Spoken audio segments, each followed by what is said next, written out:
Bab 2961 Pohon Tao. Setengah, saat Lu Ye melangkah keluar dari langit berbintang, beberapa aura kuat datang ke arahnya, lalu beberapa aura itu dengan cepat mendekat. Semoga beruntung, pikirnya, dan tubuhnya pun melesat keluar. Dalam 30 tahun terakhir, ia telah mengalami kejadian serupa berkali-kali, dan hampir setiap kali ia keluar dari langit berbintang, ia selalu menghadapi situasi ini. Terkadang ia beruntung, seperti sekarang, lokasi ia keluar agak jauh dari para Saint sejati itu, dan ia masih bisa pergi dengan tenang. Terkadang jika ia kurang beruntung, lokasi ia keluar cukup dekat dengan para Saint sejati, sehingga harus ada konfrontasi. Saat yang paling berbahaya adalah ketika ia terkepung oleh 5 Saint sejati begitu ia muncul.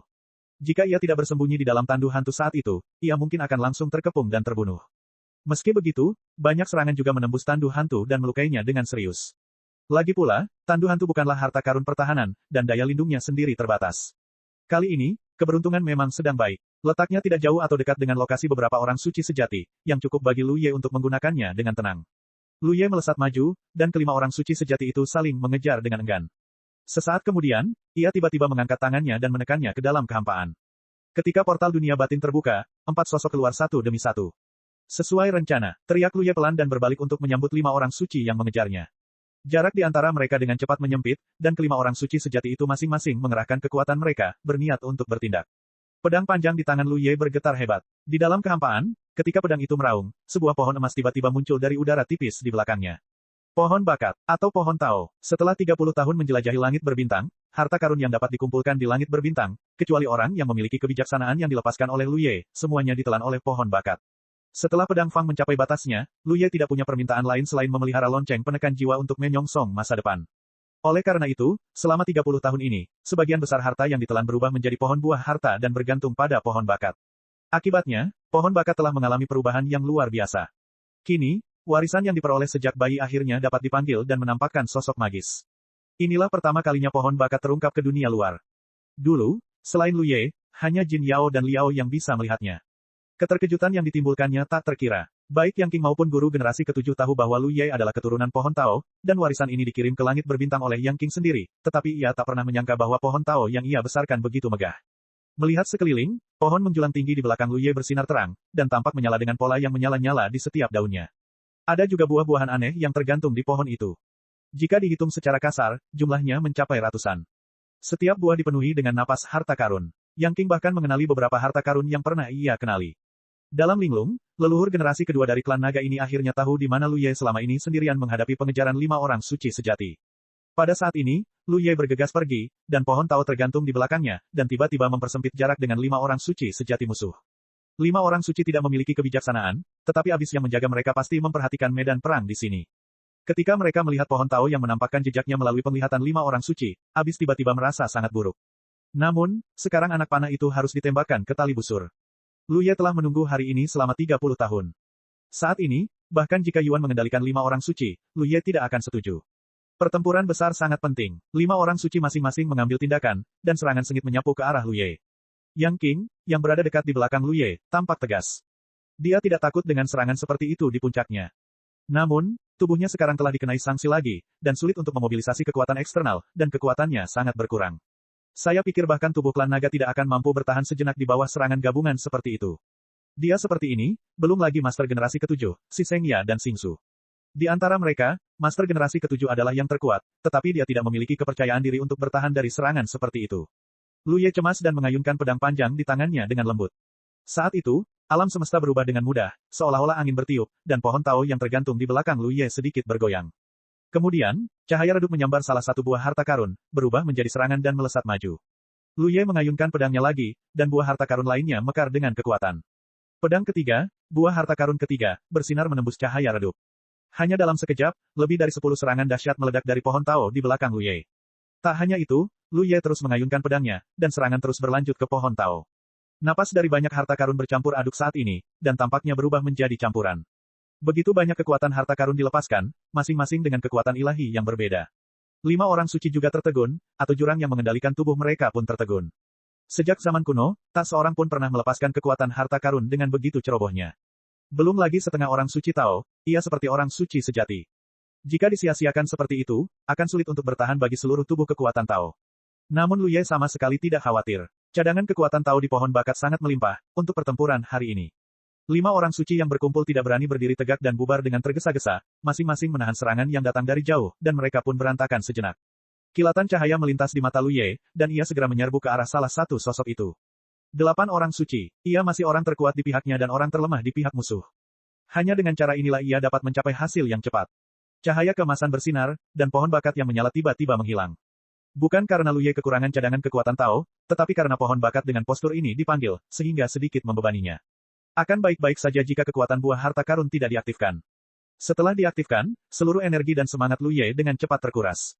Ia memiliki firasat samar bahwa tingkat kekuatannya sendiri berada di bawah tingkat orang suci sejati, dan sangat sulit untuk mengembangkan kekuatan pohon Tao sepenuhnya. Respons sebelumnya hanya untuk memisahkan 5 orang suci. Sekarang tujuannya tercapai, tentu saja tidak perlu memaksakannya. Ia memilih 8 orang suci, dan Yang King dan yang lainnya juga mengunci lawan mereka sesuai rencana sebelumnya dan menjarah serta membunuh mereka. Tiba-tiba, perang pecah dalam 5 pertempuran, dan aura 10 orang terkuat di alam semesta terus bertabrakan. Belum lagi kelompok pertempuran lainnya, Lu Ye tiba-tiba menghadapi 8 orang suci, dan dia bertindak tanpa ragu.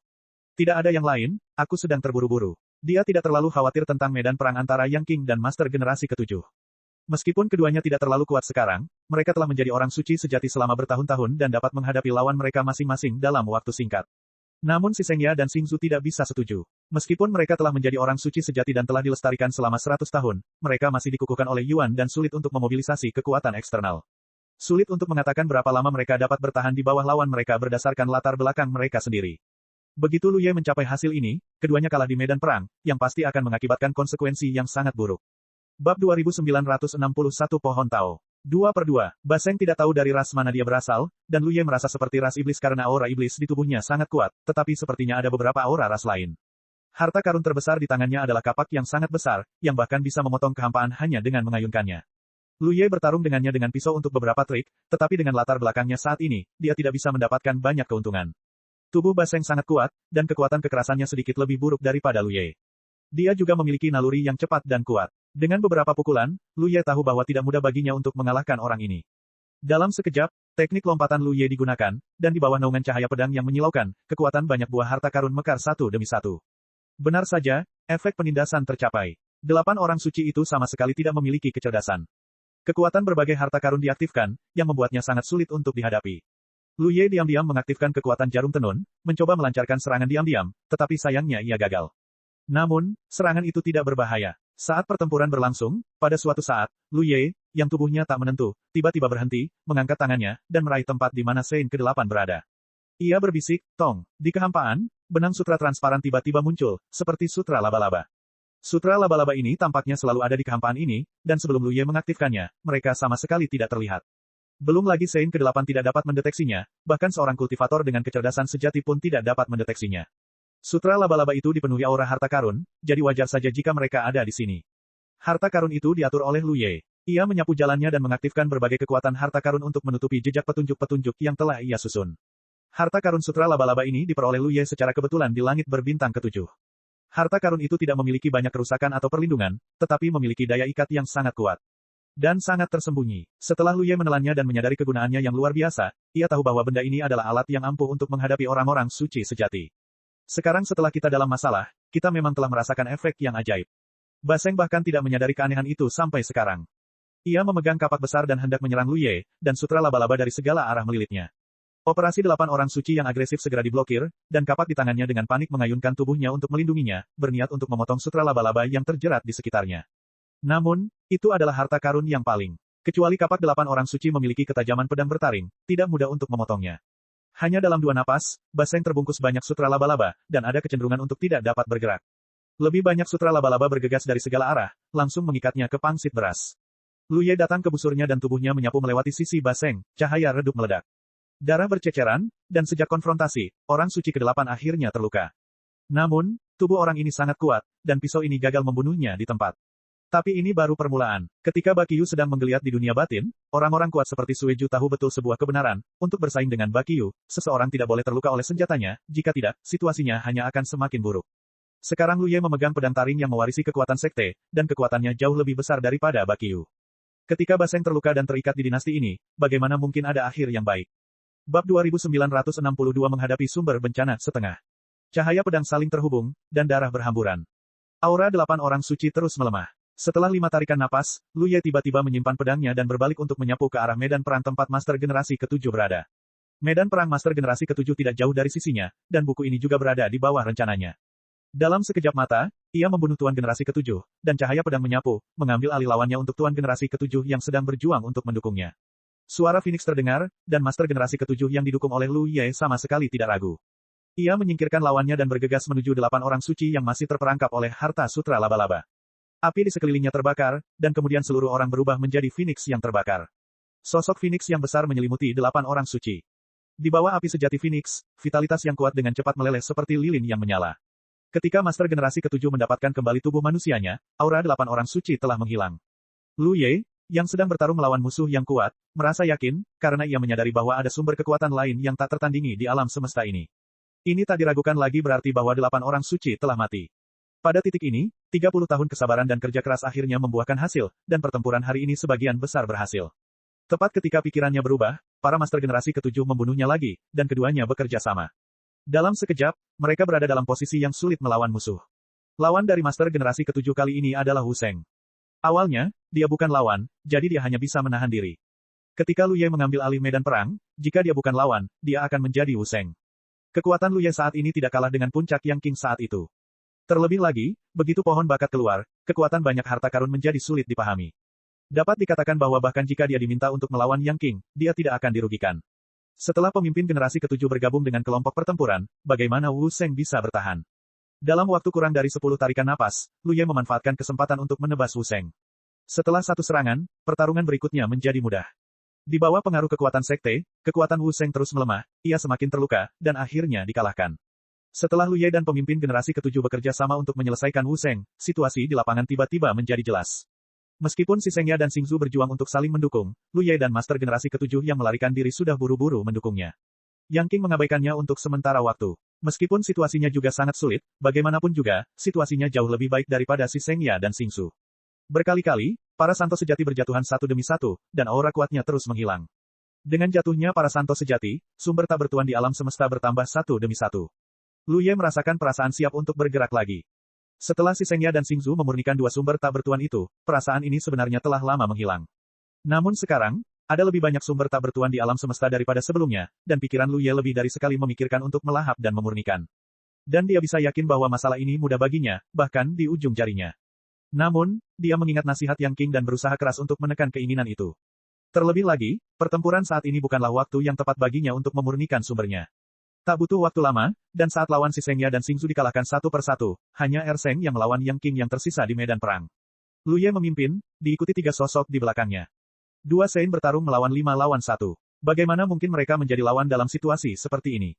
Setelah hanya selusin tarikan napas pertempuran sengit, Sein sejati boneka terakhir di bawah komando Yuan ditebas oleh pedang Lu Ye. Api sejati Phoenix langsung menyelimutinya, membakar vitalitasnya. Perang dahsyat yang dapat memengaruhi masa depan seluruh alam semesta berakhir seperti ini, dan itu benar-benar di luar dugaan semua orang. Sebelum pertempuran ini dimulai, baik Lu Ye, Yang King, dan yang lainnya telah membuat banyak ide, dan bahkan membuat rencana setelah kekalahan. Siapa sangka hasilnya akan seperti ini? Agak aneh. Yang King tiba-tiba berbicara. Master generasi ke-7 dan yang lainnya mengangguk. Tentu saja Lu Ye tahu apa yang dia bicarakan. Yang semua orang bertanya-tanya adalah mengapa Sein sejati lainnya tidak menunjukkan tanda-tanda akan melarikan diri setelah Lu Ye membunuh 8 Sein sendirian. Dari 5 menjadi 5, belum lagi latar belakang keseluruhannya, setidaknya jumlah mereka sama. Ketika Lu Ye membunuh 8 orang suci, keseimbangan ini rusak. Selama Yuan tidak bodoh, dia bisa memprediksi tren perang selanjutnya. Pada saat itu, orang suci sejati lainnya sebenarnya memiliki kesempatan untuk melarikan diri. Karena baik Yang King maupun penguasa generasi ke-7 dan yang lainnya, kekuatan mereka sebenarnya tidak sekuat orang suci sejati boneka itu. Jika musuh ingin melarikan diri, mereka pasti tidak akan bisa menghentikannya. Namun, Yuan tampaknya telah melepaskan boneka-boneka ini dan membiarkan mereka tinggal di sini. Ia bertarung dengan naluri dan akhirnya dikalahkan satu persatu hingga seluruh pasukannya musnah. Apakah Yuan bodoh? Melihat ke masa lalu, meskipun tidak cerdas, itu tidak ada hubungannya dengan kata bodoh. Kau tahu, ia sebelumnya telah berhasil membuat Sein sejati lainnya melarikan diri dan menyelamatkan hidupnya. Mengapa kau begitu rela melepaskannya kali ini? Bahkan seperti kaleng pecah. Seharusnya ia menungguku. Lu Ye berbicara perlahan, mengingat tipu muslihat Yuan Dao terakhir kali ia memasuki Yuan Dao dan Yuan memintamu untuk jatuh ke dalam perangkap. Terlebih lagi, setelah 8 Sein sejati mati, keseimbangan jumlah Sein sejati di antara mereka telah rusak. Meskipun Yuan dapat mengendalikan Sein sejati lainnya untuk melarikan diri, bagaimana mungkin Lu Ye dan yang lainnya melepaskannya? Ini tidak lebih dari sekadar perburuan. Di hadapan Lu Ye dan penguasa generasi ketujuh yang mahir dalam hal ruang, sangat jelas betapa efektifnya pelarian ini. Mundur selangkah dan katakan bahwa orang suci sejati musuh telah benar-benar melarikan diri. Namun cepat atau lambat, kita masih harus bertarung dengan Lu Ye dan yang lainnya lagi. Pada saat itu, 4 lawan 5 akan sama saja, dan situasinya akan tetap seperti sekarang. Menunggumu, Yang King tertegun. Lu Ye mengangguk pelan, aku tidak bisa menjelaskannya dengan jelas, tapi beginilah rasanya. Yuan pasti punya rencana cadangan, jurus yang lebih ampuh dan sulit dipertahankan daripada orang suci sejati. Namun, ia mungkin harus menghadapi ini sendirian, dan Yang King dan yang lainnya kemungkinan besar tidak akan bisa membantu. Yang King mau tidak mau mengerutkan kening, dan merasa sedikit menyesal. Kebijaksanaannya dan guru generasi ketujuh telah hilang saat mereka menjadi boneka, jadi meskipun ia telah berada di Pulau Yuan selama bertahun-tahun yang tak terhitung jumlahnya, ia tidak ingat apa yang terjadi selama bertahun-tahun. Jika tidak, kau pasti akan menyimpulkan niat Yuan yang sebenarnya dan kemudian mengambil tindakan pencegahan sejak dini. Namun, meskipun perang hari ini agak aneh, bagaimanapun juga, tujuan awal telah tercapai. Para santo sejati di bawah komando Yuan, kini kecuali Yang King dan para guru generasi ketujuh, yang telah menebus masalah dan memulihkan kebijaksanaan mereka, sisanya telah gugur. Tanpa antek-antek ini, Lu Ye dan yang lainnya kini hanya perlu menghadapi Yuan. Masalahnya menjadi sederhana. Setelah perang santo sejati, seluruh alam semesta tiba-tiba menjadi tenang. Karena perubahan tren umum, para biksu jauh lebih mudah untuk menerobos praktik mereka daripada sebelumnya, dan banyak biksu yang mundur untuk berlatih. Bab 2962 menghadapi sumber bencana 2/2. Dengan cara ini, konflik yang akan pecah di antara para biksu akan berkurang secara tak terlihat. Hal ini berlaku di dunia kultivasi, bahkan jurang pun telah memperlambat erosi langit berbintang di mana-mana, yang hanya dapat dilihat dari frekuensi kelahiran gerbang jurang berbintang. Dibandingkan dengan penggabungan dunia sumber sebelumnya, frekuensi kelahiran gerbang jurang bintang kini jauh lebih sedikit. Waktu berlalu, dan setahun kemudian, Lu Ye tiba-tiba turun ke Yuandao. Sejak perang berakhir hari itu, ia pertama kali kembali ke langit berbintang, dan langit berbintang selalu menjadi perhatiannya. Selama setahun ini, ia menghabiskan seluruh waktunya di langit berbintang, bersama Huachi dan gadis-gadis lain di bawah sinar rembulan, tanpa mempedulikan apapun di luar. Tepat sebelum pergi, ia menyapa mereka dan langsung menuju Yuandao. Tidak ada perubahan di Pulau Yuan. Sekilas, pulau itu masih pulau biasa, tetapi merupakan sumber bencana yang menghalangi seluruh alam semesta. Lu Ye memandang sejenak, melesat keluar, dan melangkah ke kawah melingkar. Melihat ke bawah, ada bayangan kaya yang melonjak dalam kegelapan di bawah. Berbeda dengan terakhir kali, saat Lu Ye tiba kali ini, Yuan sama sekali tidak bereaksi, seolah-olah ia sama sekali tidak menyadarinya. Kehendak Ran Yuan menyebar ke seluruh alam semesta, dan Pulau Yuan adalah musuh terlarangnya. Lu Ye berlari ke depan pintunya, jadi bagaimana mungkin ia tidak menyadarinya. Lu Ye tiba-tiba menyadari. Yuan memang menunggunya. Dengan kata lain, ia tahu bahwa cepat atau lambat, Lu Ye akan kembali. Ini adalah takdirnya, dan juga takdir Lu Ye. Tak seorang pun bisa menghindarinya. Itulah sebabnya ia tidak mengendalikan para santo sejati untuk melarikan diri hari itu, karena itu sia-sia dan tidak berguna. Lu Ye menyipitkan matanya sedikit, menunduk sejenak, dan tiba-tiba jatuh ke bawah. Saat tubuh Lu Ye jatuh ke dalamnya, bayangan yang menggeliat tiba-tiba menjadi bersemangat dan bergelora semakin dahsyat. Segera setelah itu, kegelapan tak terbatas berkumpul seperti air pasang, mendekati Lu Ye. Dalam sekejap, Lu Ye dibanjiri kegelapan. Pada saat yang sama, ia merasakan kehendak yang luas dan agung, menyelimuti dirinya. Lu Ye tiba-tiba merasakan perasaan yang luar biasa, dan seluruh tubuhnya seakan berubah menjadi bulu, melayang tertiup angin. Tak ada yang lain di dunia ini, hanya wajahnya yang terseret mengikuti angin. Perasaan ini begitu nyaman, membuatnya ingin sekali tenggelam. Lu Ye, tiba-tiba, teriakan kaget terdengar dari benaknya. Dalam kegelapan, Lu Ye tiba-tiba membuka matanya dan wajahnya sedingin es. Ia merasakan area lengket di sekelilingnya, dan seluruh tubuhnya seakan jatuh ke dalam lumpur. Kuncinya adalah makhluk lengket yang melilitnya masih menggeliat perlahan. Terlebih lagi, kegelapan lengket itu menyerbu tubuhnya dengan liar. Ketika ia menyadarinya, sudah agak terlambat, karena hanya dalam 3 tarikan napas, rasa lengket itu menghilang, dan seluruh kegelapan menyerbu tubuhnya. Di bawah pulau abis, tak ada yang lain selain dirinya. Benar, secercah cahaya keemasan memancar dari mata Lu Ye. Sejak terakhir kali ia bertemu Yuan di Pulau Yuan, ia menyadari bahwa Yuan sebenarnya bukan makhluk fisik, dan ia memiliki beberapa pemikiran di benaknya. Karena tidak ada entitas, ia tidak dapat dinilai dengan akal sehat. Yuan dapat dianggap sebagai tubuh jiwa. Karena ia menunggu kedatangan Lu Ye, tubuh jiwa sekuat itu akan langsung tahu apa yang ingin dilakukannya terhadap Lu Ye. Di seluruh alam semesta, Lu Ye adalah satu-satunya pengecualian yang tak dapat dikendalikan dan dipengaruhi Yuan. Jika ia ingin menyelesaikan pengecualian ini, ia hanya bisa terjun ke medan perang sendiri. Rebut tubuh Lu Ye. Cek. Rakan-rakan kultivator sekalian, sebelum retret, sila terus berkultivasi untuk jurus subscribe, like, share dan komentar agar sekte novel Sadim terus berkembang pesat.